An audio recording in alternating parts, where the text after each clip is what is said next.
Andres Segovia Show.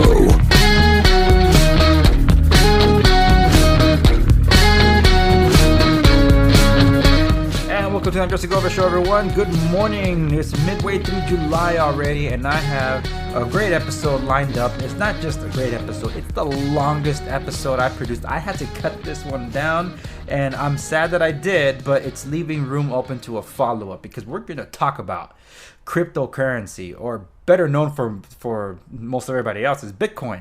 But Bitcoin's not the only one out there, as you'll find out. And I had a great discussion with a colleague of mine about this very thing, especially with it being on the news everywhere since Facebook threw their hat into the ring with Libra. But before we get into that, I want to talk about this event happening in Los Angeles, more specifically at the Los Angeles Convention Center towards the end of September. The California Association of Realtors does an annual real estate expo, and this year they're doing it in Los Angeles. Last year was San Diego, and the year before, the last year was in Long Beach. The year before that was in San Diego. And I really enjoy these events because it's a great way to get motivated, to also connect with others that are in the industry that are doing different things to bring value to their customers and their clients and stand out above the rest as well. And you get to see the innovations also happening in real estate that you otherwise didn't know was going on and happening underneath your nose. So it's a great way to get motivated, to get learned, to stay up to date with the latest that's happening on the state legislature and with your local association. And also you're mingling with just about everybody that's coming from all over the state. So it's a great way to get motivated, and I strongly encourage anybody that can to definitely go check this one out. And what makes this one stand out above those other, like, oh, gotta pay to go get motivated for 3 days at some kind of function, this is not one of those things. Because you're not sitting down on your butt for 3 days. This is a place where you get to engage on a convention floor through exhibits, through classes and such. And there's also parties of the sort, luncheons. There's so many various different things that go on these kind of events. The show dates, let me pull them up for you, are September 24 through September 26. This is the Los Angeles Convention Center. The master classes are all on September 24, so that is the paid day. If you don't want to pay but still want to show up, that's September 25th through 26. So there's events there that all day, and it's free. You're welcome to come. So just to recap, there's 60 plus motivational sessions at these events, 125 or more speakers, 200 plus vendors, and a lot of them give away free stuff. Hey, just FYI. And expect at least 8,000 realtors there. I have been to these events where there's been about 10,000 there. Where can you find out more about this in the show schedule and get a lineup of the items and go over the experiences some more? That would be www.reimagine.car.org. That's www.reimagine.car.org. I will link to this in the show notes so you can find it there. And the Car Association of Realtors did not sponsor me in this episode. They did not contact me to or pay me in any way to give a shout out to this event. I just happened to come across it in my digest, and I remember this event, and I always encourage people to go, and I'm encouraging now through the show for you to go as well. So if anyone wants to join me on this thing, you can definitely reach out to me through the socials and ask, hey Andres, are you going? Because I would love to go with you. It's like, let's do it, and we'll see you at the convention. All right, and that's it for that. Now let's move on to talk about cryptocurrency. This is an interview that I recorded earlier with a colleague of mine in real estate. He's not an expert in the field, but he's definitely invested in cryptocurrency, and he had a lot to say that gives you a background as to what this actually is, cryptocurrency, what it's meant to do, and what it's already doing. Let's get to the interview. Here's my interview on cryptocurrency with my colleague, Chris Campos. Hey, Chris, thank you so much for joining me to discuss cryptocurrency today. Oh, my pleasure, my pleasure. Yeah, it's been in the news a lot thanks to Facebook, of course. Yes. And we'll get to your thoughts on Libra and their whole Calibra wallet thing. But I think we got to start all the way at the basics. I did talk about it in a video that you're familiar with.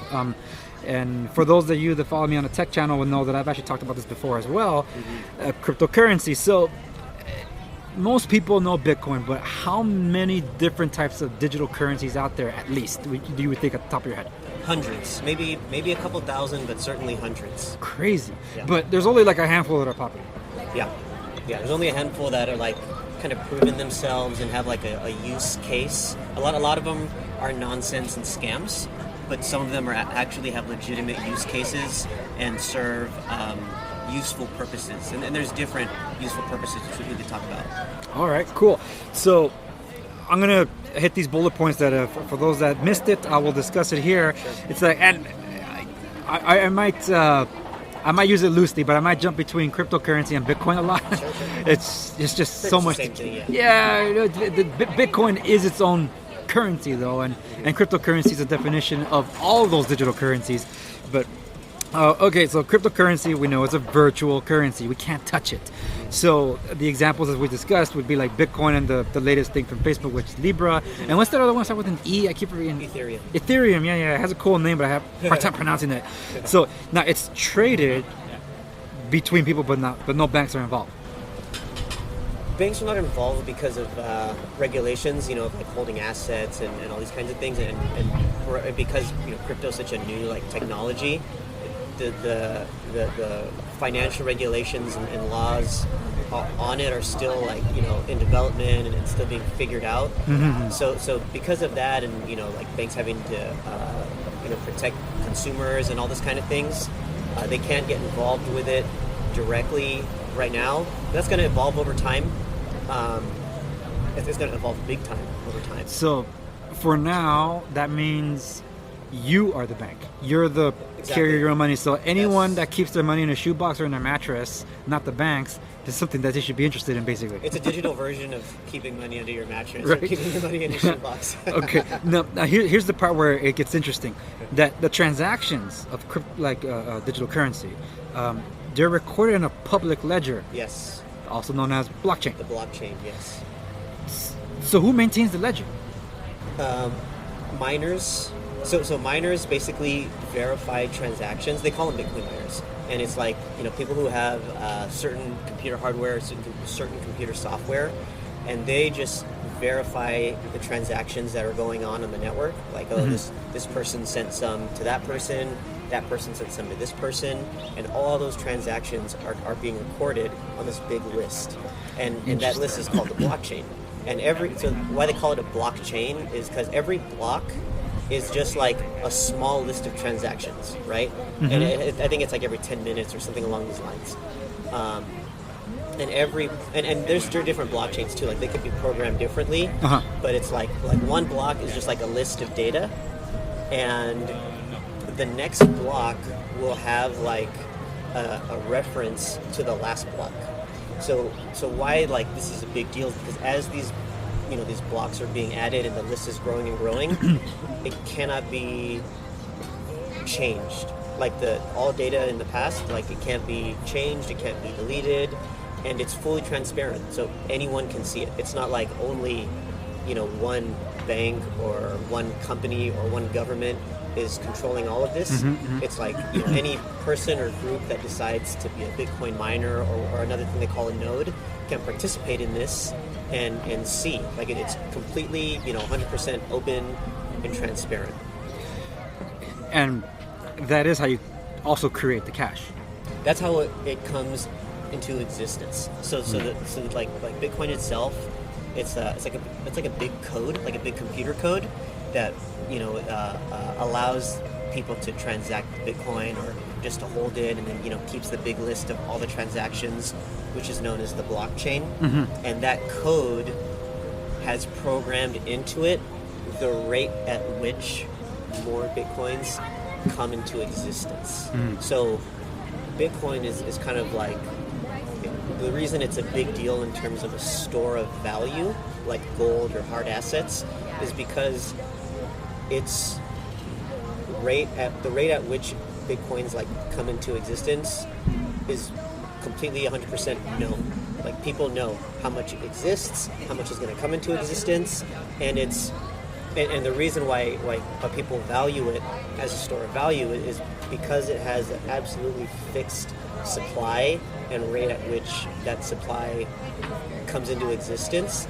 It makes it a very rare hard asset that's digital. Does that make sense? Yeah, it does. To me, I don't know how many people can keep up. Sure, yeah, I know it's a little bit techy. But no, that's the thing. The whole thing is tech, and I think people are hearing it for the first time on my show today, because they only hear like Bitcoin. The price. Or the price of Bitcoin. Yeah, And the thing is, Bitcoin is literally like a small component into what is really huge. Yeah. And that's why I wanted to talk about it. And just to clarify for those listening, when he said miners, he's not talking about underage people. He's talking about miners as in those that are digging. Like and gold miner. gold miners, like salt miners or any of those sorts. And it's to do that, Minecraft, for example. That whole digital mining of sorts. One of the notes that I have here about that talk about that crypto cash is created by mining. Mining itself is like you need the hardware for sure, but normally that's like math problems, like the kind of algebra, calculus. Yeah, that's the cryptography of it. Why they call it crypto? Because there's like a when going like when a block of data is being created, there's a certain part of it that happens that's called a cryptographic hash function. People could Google it if they really want to find out like how it all works and all this. And that basically it's just like a big complicated math problem. And then if one of the miners solves it, then they get rewarded in the coins. Let's see, Bitcoin price USD. All right, I'm pulling up in real time because in the article that I was pulling information from, this is an article from The Sun that had those bullet points. It's dated, if it had a date. Oh, there we go, June 18. June 18. Went on a big run since then. Bitcoin was valued at 7,000 pounds. Let's talk about what it equals in terms of US dollars as of today, which is June 28. It's currently at $12,299.30. Yeah, one Bitcoin is equal to that. Yeah, when in early March it was like 3,000 or 4,000, and over this last week, it got over 13,000, near 14,000, and then now it's pulling back, and this is what most people know about Bitcoin is the wild volatility. Like Yes. in the 2017 bull run. It went from like $1,000 to 20,000, and then over time crashed down to 3,000, and now it's back up, flirting between 14,000 and 12,000, and that's what most people That's what most people know about Bitcoin, just like the wild price movement. But the reason it moves so wildly like that explain that is part. because of the fixed supply. Remember we were talking about how there's only so much that will exist.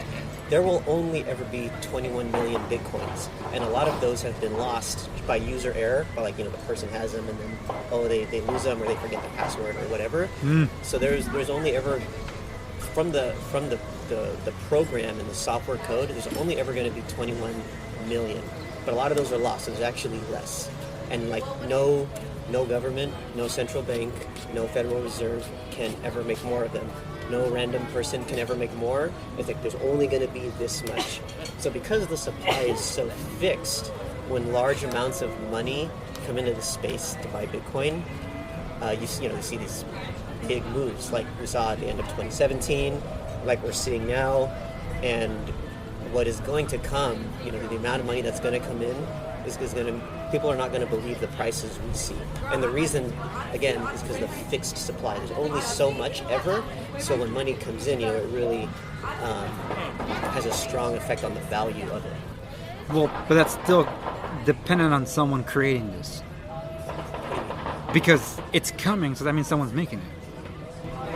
It comes into existence from the transactions happening, and only so much of it will ever be made.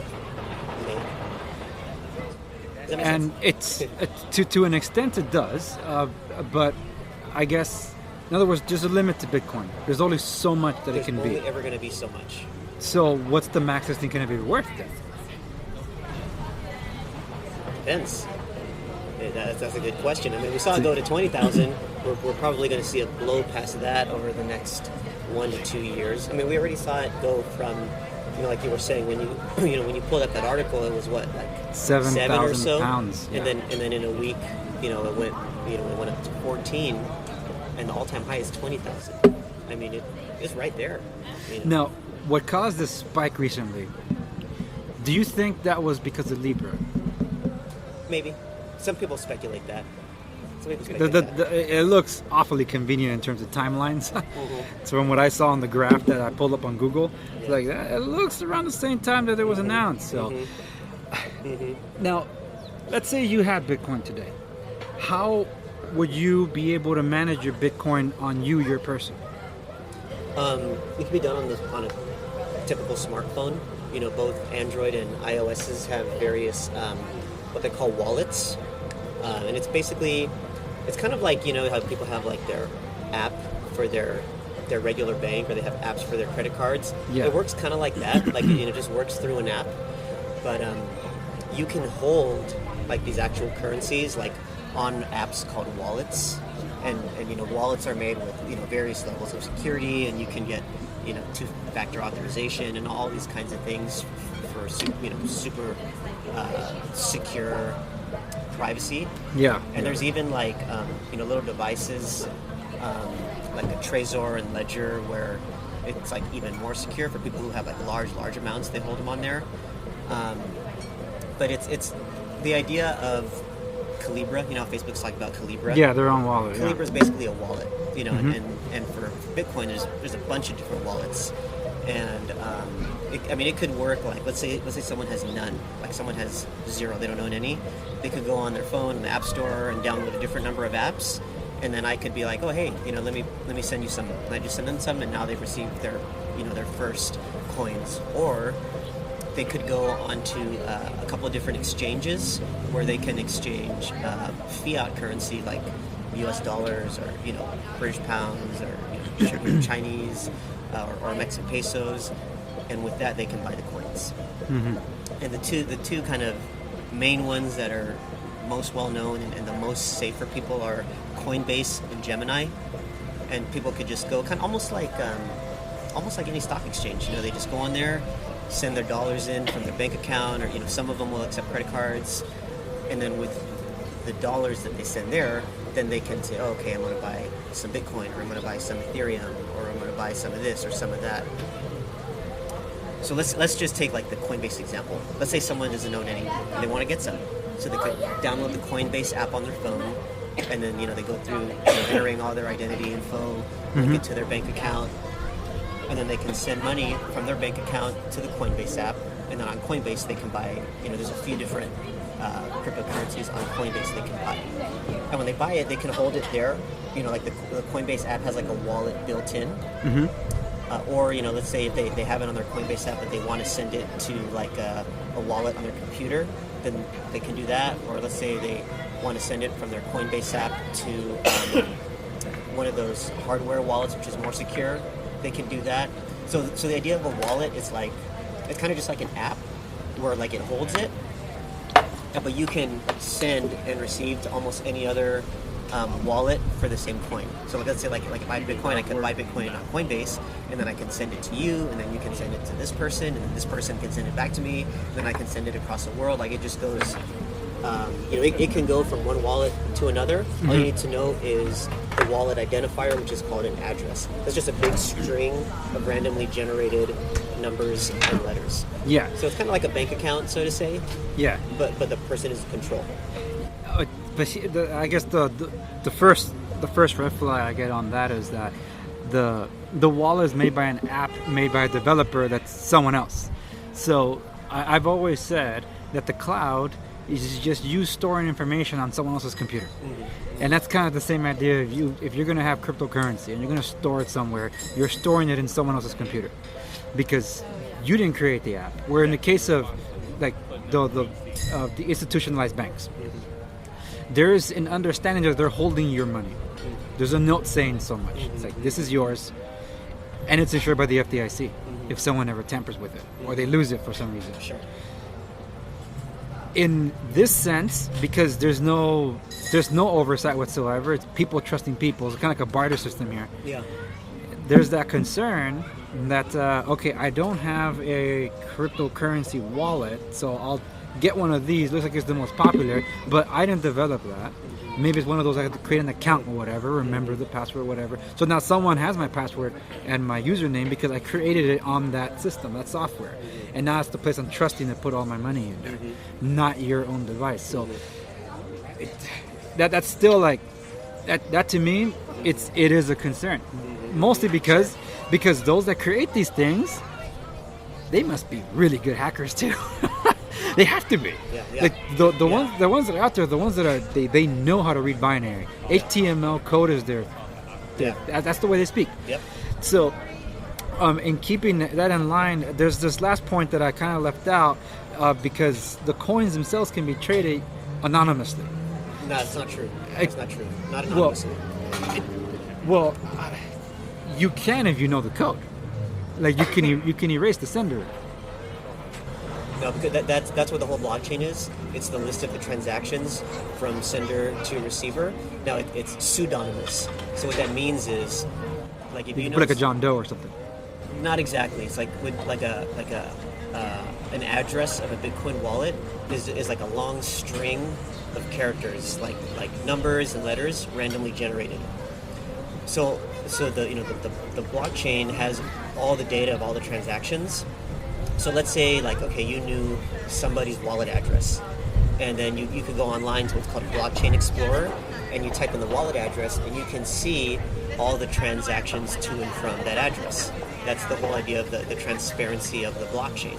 Now it's pseudonymous because you can see it went from this address to that address. It doesn't say if I sent you money on Venmo, it's Chris sent money to Andres. Mm-hmm. But on the Bitcoin blockchain, it's 3XP7QW9 sent 1 Bitcoin to 5CB31WX. You don't know who did it. Yeah. But if you find out, this person owns this address, then you'll know, these are the transactions this person has done. But since it's people, technically anybody could create an account and they don't have to put their real information in there. Well, if you're doing it from a big exchange like Coinbase or Gemini, because they're big companies, you have to put your real information. I'm sure. For KYC. But let's say if some, and this is why it's well known in its early days for the black market and all this kind of stuff. Mm-hmm. If let's say someone. Because you can buy them from Bitcoin ATMs, you can receive them from people, you can receive them as payment. So if someone had some Bitcoin, they could send it to someone else on just like a wallet that's not held or owned by Coinbase or a big company, just like a pure wallet app. And if no one knew those addresses, then no one would ever know who those people were that sent to each other. So in that case, it would be anonymous. Yeah, which is why some people assume that cryptocurrency is a way of doing illegal activities or something like that, or funding them in some way. Yeah, and a lot of illegal activities have been done in crypto, but in crypto, it's so much easier to trace than in physical cash. So, how much illegal activity happens in physical cash that can never be proven totally agree or with that. researched or but with the cryptos, you have the blockchain, which shows the data. This much went from this address to that address, and it's on the blockchain. It can't be deleted. It can't be modified. It's history recorded and can never be unrecorded. So the average person cannot exactly just go on and say, I'm going to be a miner and create cash. You laugh at that concept. In the early days, that was happening a lot, and then people would make what's called mining rigs, where they would get different computer parts and software and get that kind of thing going. And of course, you have big groups that would get large sums of money and make these huge mining facilities. Those are all over the world. But for some, for some of the other coins, people could mine from their laptops, mine from their cell phones, and this will always kind of evolve and develop as technology is developing. But if someone can mine from their cell phones because it's an app, what does it mean then? I don't know if you looked into that one, because I'm curious to see what you have to say about what does it mean to have a blockchain smartphone. Yes, an app on a phone is one thing, but for a device, a hardware-specific device, to be recognized as a blockchain device, what then does that mean compared to these other ones? Because the HTC Exodus, this one's called a block, the first blockchain for. At least they're making that marketing declaration, which is practically the right for the consumer. But there are other ones that have done it. But a blockchain is also the public ledger, so that means that phone's technically their bank.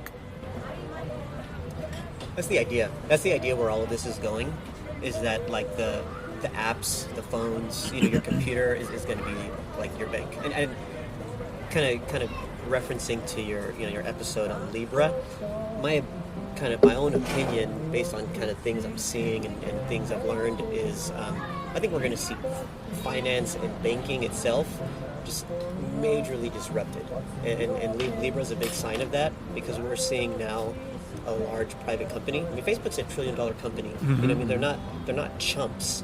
And for them to take this initiative, with Libra and the Libra Association, this is a huge disruption. They basically created their own money, and look at the backing they have. Right now they have a little under 30 companies like Visa, MasterCard, PayPal, eBay, Uber, Lyft, who have to stake, and Spotify. Yeah, and they have to stake. Each one has to stake millions of dollars to be involved with this.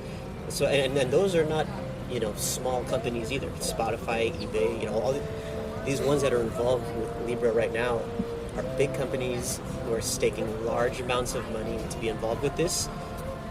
So my opinion is, okay, we're seeing basically Facebook and a bunch of companies issuing money.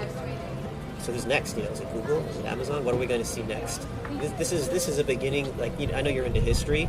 We are seeing financial history like change right now, and it's going to be. Who knows what we're going to see in the future? Yeah, because like the technology revolution is going on right now, is akin to the industrial revolution back when Carnegie. I hope I got that right. No, I'm going to mess up my history. I better not mention their names. The steel industry and the oil industry before the Sherman Antitrust Act had to break them down, create all those other little guys. Because that's already talks about what's going on with Facebook and how big they are. Amazon, same principle. To some extent, even freaking Disney, the mouse, my goodness. I know, crazy. I hate to say Google, but nobody knows Alphabet. Alphabet is the one that owns Google because Google said so. It's like, we'll create a new company and call them our owner. So we could trade it differently, right? Like, I don't know what the heck they're thinking, but that's what they did. But see, that's where it all comes down to. That we're bringing it to Libra, and then we'll bring it into how this all kind of goes into with the industry that we both make our bread and butter in. The thing is, Facebook already right there, that's a red flag to anybody that's concerned about privacy. I discussed this in the previous episode, because it's Facebook. Yep. And the fact that they're going to embed it into the Facebook Messenger, WhatsApp, and it's assumed Instagram because it's theirs. Yeah. They didn't mention Instagram at the onset, which I found a little curious, but I know it's going to be there because I know a lot of people that are doing business on Instagram, and why not have a built-in payment system? Because in there it's always having to go out somewhere else. Exactly. Go to their web store. Now, what if they can do the shopping right then and there, whether it's clothes or fitness and nutrition information, whatever it is. So the concept is awesome. It's the logical step, right? Mm-hmm. The problem is that it's Facebook, and they control so much of your information. Yep. And now you're going to give them your financials. Exactly. So this is the opposite of certain coins. These digital monies, it's basically just like programmable money, right? Like all these cryptos that we're talking about, it's just like money that you can program. And we'll go into that a little bit more. But like, Libra is this digital money that Facebook has programmed, and they're going to be able to see. Because with Libra and Calibra, it's going to be very user friendly. So it's not going to be like a big random string of letters and numbers as your address. Mm-hmm. It's going to be like Chris, Andres. So that's one of the big concerns about people about this whole Libra thing is it's basically now like Facebook is the bank, right? Or the Libra Association is the bank. But even more so is like. The banks have everybody's data, like what they do and their transactions. Yes. But now it's going to be, they're going to have more data. They may even be able to approve or deny someone sending money. That's one thing people are not happy about. But with certain coins like Bitcoin and Litecoin, no one can stop it unless like let's say you have like your coins on Coinbase, right? Yeah. And they're kind of in control. They can, maybe the service shuts down or whatever. But for someone who truly has what they call like possession of their coins, like they can send it, receive it, and no one can stop them. Like it's truly an unstoppable thing. For example, I remember a couple of weeks ago in China, they really cracked down and like, no one can transact, no one can send and receive to each other. I saw this on a YouTube video, like a very reputable channel. Mm-hmm. And he was saying that even though they basically banned people from using it, people were sending it to each other in chat rooms and messengers, and it just can't be stopped. It's one of those things that they're doing their best to react to it, but by the nature of how it works and what it is, no one can stop it, no one can stifle it. So when people want to use it between each other, nothing's going to stop it. I guess the idea is like the digital international waters, right? And I think that's why, like the European Union, to some extent the United States, and also the United Nations, they're desperate to regulate the internet. When I say regulating the internet, the first thing that comes to my mind is freedom of speech, freedom of expression. So because I've seen the crackdown, I've been affected by it too. Sure. But maybe that's the smoke and mirrors they're trying to use, because the number one thing they want to crack down is finances. They control people's finances. They control you. That's just how it goes. Because why did we move away from a gold-backed system to greenbacks? And why do people not want to use like the Visa, MasterCard, Amex, Discover, whatever? They want to use cash because it can't be traced. Meanwhile, companies are saying we don't take cash, only digital. And now it's like, okay. So now people came up with a digital cash called cryptocurrency, and it's like, that's not what we meant. It's like, we wanted you to use your finances, that we see where it's going. And that's what a lot of people fear about Libra, is that they lose that. Yeah, I mean, in the articles and in some of the news I've seen, like Libra says they're trying to go to decentralized, which means like there's no central authority. That's bull. Exactly. We know lot that of people believe Facebook's that hands are in it, and that's the main concern. Because the difference between, say, the big banks, yes, you get spammed in your mail because like, hey, you got pre-approved for this or this offer or whatever, because they do share the promotion, but they don't really know what to send you. So they just send you general stuff. Now it's Facebook's like, oh, I see what you're shopping for. Here you go. This is for you. It's in your feed. It's in your Messenger. It's in your Facebook. Here's some Instagram suggestions that are sponsored that you say, whoa, what's all this? And that's the difference. And then they know what kind of healthcare you're getting if you're using the payware. So that's the number one fear in that sense. And we can spend days just talking about this. But I did want to. I'm glad that we were able to discuss the background, where it came from, what it is, and what Libra means in terms of all this. It's like the same principle, but let me rephrase. It's the same application, the idea of a digital currency, but the principles are different. Whereas in one case it's talking about complete freedom from oversight, and the other one's saying we won't, but we're Facebook and we control you anyway. So it's like, yeah, I'm not going to believe you. This is 1984 all over again. So and more tech enabled, and they know everything about you. Yes, exactly. So to bring it all in though, specifically for those of us in real estate. Have you seen cryptocurrency in some transactions already? Yeah. So there's a couple ways it's going to play into real estate. And just to keep it simple, two major ways are more and more over time, more and more people will accept cryptocurrencies as payment.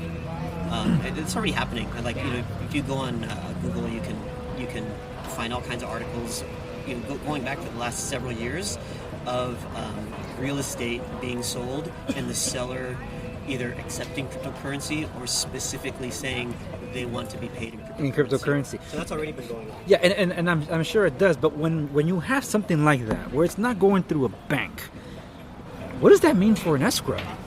Well, that brings up the second thing, which I was gonna. So the first thing is, more and more people and companies will accept cryptocurrency as payment. The second thing is, why Ethereum is well known is because Ethereum has what's called smart contracts. Okay? So like a typical legal contract. Contracts because the work you're in. A typical legal contract. There's an agreement, and this person's going to do this, that person's going to do that, right?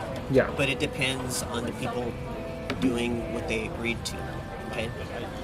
Well, smart contracts are basically like digital contracts, just based simple coding, like if then, but it like self executes and enforces the things to happen. So an example in real estate could be something like, okay, we'll set up an escrow account, and the smart contract says, okay, the buyer puts up their escrow money in the escrow account and we'll hold it there, and the seller, if the seller takes this action, then they proceed with the purchase, or if the seller takes this other action, then the buyer automatically gets their money back. And all of that being programmed into the smart contract makes everything execute on its own. So it's not like, oh, okay, I gotta ask this person to send my money back to the bank, or I gotta go and wire my money. It's like the contract can set up like the conditions and then enforce the execution of those events. So that being said, people could Google smart contracts if they really want to get into this. Yeah. I mean, it's what is already being done with this stuff is just crazy. Well, here's another example. Let's say we have a smart contract that says, okay,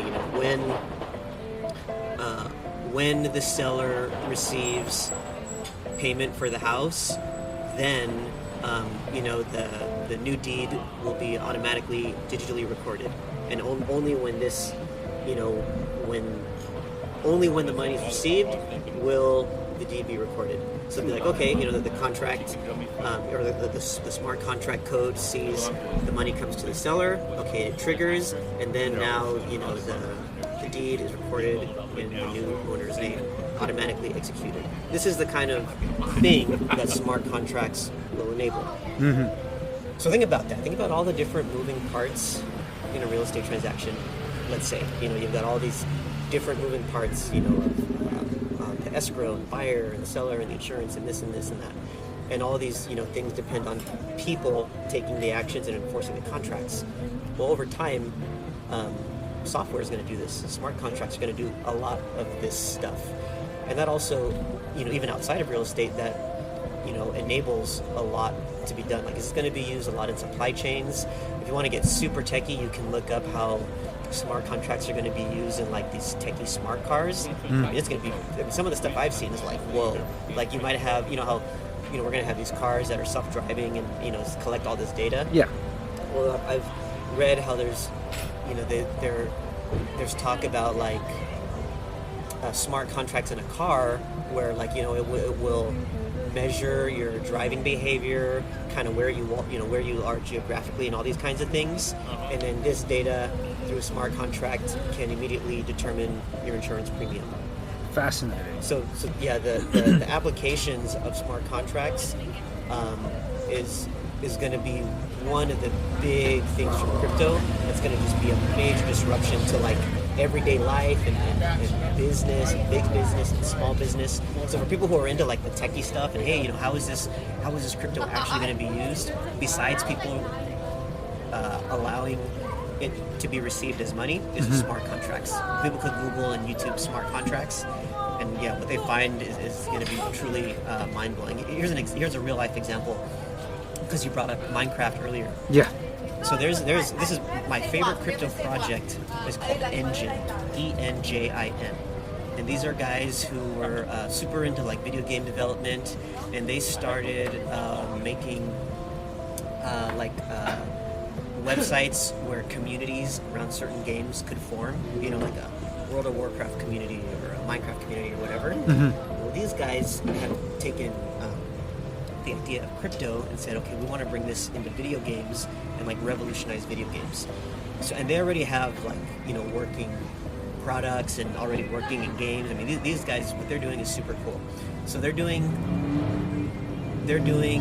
basically like creating a real life economy in video games. Here's what I mean. And it's funny because Minecraft is like their biggest name game that they're working with. And actually they just released announcement of this. So let's say someone's playing Minecraft, and they're going through the game and they collect all the little items. They get a sword, they get an apple, they get this, they get that, whatever. Yeah. If you were to play like in any game, that item doesn't have any value. It's just an item you use in a video game. Well, these engine guys, they made a cryptocurrency called Engine Coin, and that Engine Coin basically is like a currency for video game items. So someone could get a Minecraft sword and be like, oh, okay, this is worth 5 Engine Coin, and it doesn't end there. Let's say they have that Minecraft sword, right? Mm-hmm. They could, depending on the game and what's programmed, into the particular game and item, they might be able to sell it to someone else, another Minecraft player. They might be able to melt it down and lose their sword, but keep 5 Engine Coin. They might be able. Let's say someone has like a shooting game, and they have like a super high level, awesome, rare machine gun. Mm-hmm. They might be able to rent out their machine gun to other players for 1 Engine Coin a day or 1 Engine Coin an hour or whatever. And this is where it becomes crazy. Let's say you have someone, they're someone who plays Minecraft. They get all these items, and they get all these, items worth all these Engine Coin, and they what's called melt their items, so that they lose all their video game items, but they get to keep all these Engine Coin. Well, they can then go to a crypto exchange and then exchange that Engine Coin for its equivalent value of Bitcoin. Wow. So here's what I'm saying. So this is like, this actually exists now and is in crazy development. Kids can play games and they can acquire items, this or that, and their items will be worth Engine Coin, which is just a cryptocurrency. And then they can, if they want, turn those items into Engine Coin. They can turn that Engine Coin into Bitcoin, and then they can go spend their Bitcoin on Amazon, Baskin Robbins, Whole Foods, whatever they want. Dude, This exists now. This is real. It's right a new now. definition of child labor. It's like, hey, you're playing video games anyway, so here, make some money with it. Yeah. Play some Minecraft. Just play Minecraft and send me all Just the play that items. mijo. Oh man, that's crazy. So It- this is just like one application of smart contracts. Yes, and the thing is that if everything that we've been discussing already, we know this because we're in tech, but we have to punctuate it. The possibilities are endless, Yeah. and to see the applications come to fruition, how slow or glacier pace they may be, that's only because of humans' either stubbornness or reluctance to adopt. Which is why I'd be interested to see how this picks up Yeah. in real estate, because Yeah. that's another way to assess buyers. You're also excluding an entire segment of buyers or sellers even that only want to deal in those ways. Right. And for the more seasoned realtors that are set in their ways, that's all they know is what is a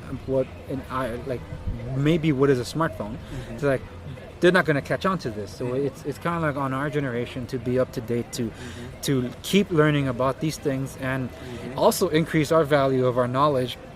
Consumers are certainly going to know about this, with Facebook pushing Libra and similar projects to come out in the future. I mean, you can bet your bottom dollar Facebook users are going to know about Libra. How many people, how many agents are constantly trying to market through Facebook because they know a more senior community is there doing those kind of transactions? The millennials know. They're not going to buy a house. Rentals maybe, but they're not going to buy a house. Yeah. But if you're marketing to the demographic that has the money or has the assets to unload, imagine being able to do so where, let's say, even though it freaks me out, at the same time it sounds awesome. Facebook's your escrow and your bank. It's like, dude, that is crazy. And that's why I was saying in the beginning, all of this that's going on is going to be a major disruption to banking and finance. I mean, now Facebook has basically become a bank, kind of, right? Like the Libra Association. I mean, it's just, and even more so, even more enabled, than banks are. How much does Facebook know about you compared to your bank? You know what I mean? And how much info are they gathering about you constantly compared to your bank? And the thing is, we're giving it to them willingly. Yeah. It's not like they're just getting it from you. It's like you're giving it to them. Yeah. You said yes on the fine print. Yeah, exactly. Exactly. That's crazy. Yeah. Man, we could talk so much about this, but we're running up on time, and it's always so interesting. Let But me give you just 2 things for your followers Yeah. who are interested in this. Yeah. They can look up 2 things that are coming in the near future, and then these are going to be big news as well. One is Spedden. So it's like the word spend, but you switch the D and the N. Spedden. It's an app made by I think it's called I think it's called Flexa. But if they just Google Spedden, SPEDN, it's an app that's coming out, and what they have done is they've partnered with big companies like Whole Foods, Baskin Robbins, Starbucks, this and that. And basically, Spedden is something that the stores will have, so that if someone wants to buy something at the store with cryptocurrency, that app will receive it and then immediately turn it into dollars. So, like, say you go to Starbucks and you have a bunch of Bitcoin, you want to buy coffee, no problem. They got, Starbucks is involved. You send them their Bitcoin, and it goes through the app, which immediately converts it into dollars, and then Starbucks receives dollars. So that was already announced a couple of weeks ago, and the reason that's such a big deal is because the number of companies and the big legitimacy of the companies involved. It's like, you're going to be able to use crypto at, Bed Bath & Beyond, Baskin Robbins, Whole Foods, Nordstrom's, places like this. So people can look up Spedden, SPEDN, just kind of look up the news and learn about that. Because that's a consumer application. It's something that affects your regular everyday people spending money. Yeah. And another one is Bakkt, BAKKT. That is, it's made by the Intercontinental Exchange, which created the New York Stock Exchange. And it's basically an exchange where big institutions and funds can start buying Bitcoin crypto. So because they're going to have this avenue, we're going to see extremely large amounts of money moving into Bitcoin through Bakkt, and the price is just going to, rocket to the moon when you have, like a big institution come in with millions or, hundreds of millions, tens of millions, whatever, and it comes in, and because of the fixed supply, there's only so much of it.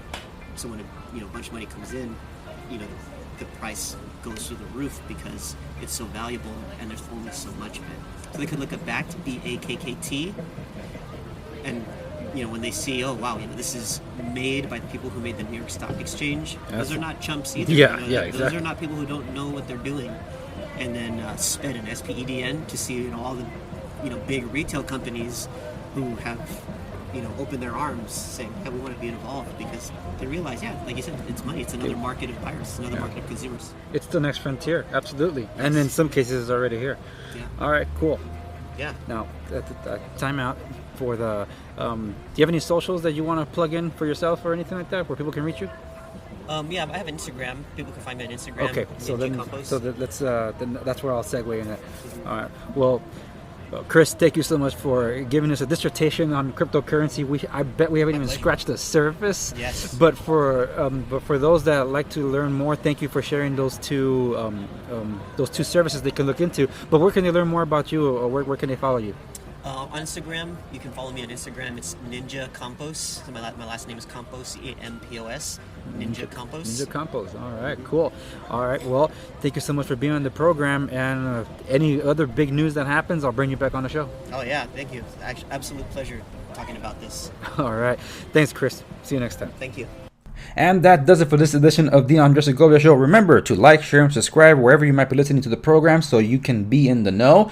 If you want a question featured on the program, you can reach me on Facebook and Instagram, same handle, @the Andres Segovia, on Twitter, @_Andres Segovia, and of course, email at andres@segoviares.com. Thank you so much for listening to the program, and I'll see you on the next one.